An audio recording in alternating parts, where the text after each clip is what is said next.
Hai, selamat datang teman-teman. Hari ini kita akan membahas relasi antara hukum lingkungan internasional dan hak asasi manusia secara mendalam. Hukum lingkungan internasional bukan hanya soal perlindungan ekosistem, tapi juga melibatkan hak-hak fundamental manusia, seperti hak hidup dan hak kesehatan. Mari kita mulai dengan gambaran umum. Nah, selanjutnya, hukum lingkungan internasional adalah kumpulan norma dan prinsip yang mengatur perlindungan lingkungan hidup di tingkat global dan regional. Contohnya pada Konvensi Stockholm 1972 tentang pencemaran lingkungan transboundary, yang dimana mengatur tentang kewajiban negara yang mencegah pencemaran yang bisa menyeberang batas negara lain. Selain itu, ada prinsip-prinsip Rio 1992 seperti prinsip pencegahan, prinsip tanggung jawab negara, dan prinsip partisipasi publik yang sangat penting. Yang dimana prinsip-prinsip ini membentuk dasar bagi negara-negara untuk mencegah kerusakan lingkungan yang bisa berpengaruh pada hak-hak manusia.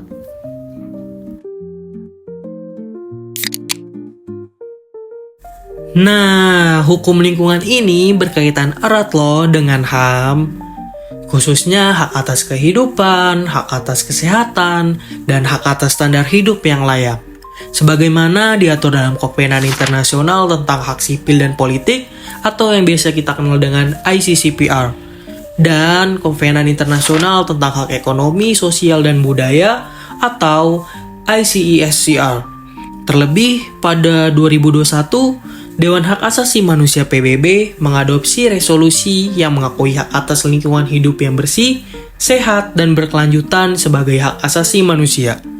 Ini menegaskan bahwa kerusakan lingkungan secara langsung dapat menjadi pelanggaran HAM. Di ranah diplomasi saat ini, teman-teman, negara-negara sering menghadapi dilema antara pembangunan ekonomi dan perlindungan lingkungan.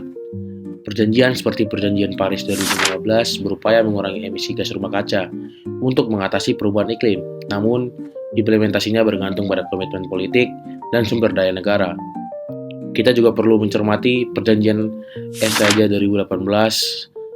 Perjanjian ini yang pertama kali yang mengikat di Amerika Latin yang menjamin akses informasi, partisipasi publik, dan perlindungan bagi pembela lingkungan. Ini merupakan langkah penting dalam mengintegrasikan hak asasi manusia ke dalam lingkungan. Namun, tantangannya adalah mekanisme penegakan yang lemah di banyak negara, serta konflik kepentingan antar negara dalam negosiasi lingkungan global. Sebagai perwakilan masyarakat yang terkena dampak, saya ingin menyampaikan bagaimana kerusakan lingkungan berimbas pada kehidupan sehari-hari. Contohnya, pencemaran air sungai di daerah kami menyebabkan tingginya kasus penyakit, mengganggu hak atas kesehatan dan kehidupan yang layak. Meski ada hukum internasional, implementasi di tingkat nasional seringkali kurang efektif. Kami membutuhkan akses informasi dan partisipasi dalam pengambilan keputusan seperti yang diatur dalam prinsip 10 Deklarasi Rio 1992 dan Perjanjian SKAZU.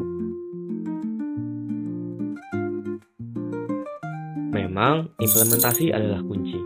Negara memiliki kewajiban berdasarkan prinsip tanggung jawab negara atau state responsibility untuk mencegah kerusakan yang berdampak lintas batas. Jika gagal, negara bisa bertanggung jawab secara hukum di forum internasional. Selain itu, Mahkamah Hak Asasi Manusia seperti di Eropa dan Amerika Inter-Amerika mulai mengakui hubungan langsung antara kerusakan lingkungan dan pelanggaran HAM.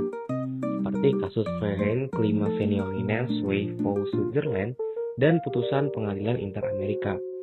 Kedepan, penguatan instrumen internasional serta harmonisasi hukum nasional dengan standar internasional sangat penting untuk menjembatani hukum lingkungan dan HAM. Pada akhirnya, hukum lingkungan dan hak asasi manusia tidak dapat dipisahkan. Menjaga lingkungan berarti menjaga hak dasar manusia untuk hidup sehat, aman, dan bermartabat. Ketika alam rusak, yang terancam bukan hanya ekosistem, tapi juga keberlangsungan hidup manusia. Karena itu, dibutuhkan upaya bersama dari kebijakan global hingga partisipasi masyarakat untuk memastikan bumi tetap lestari.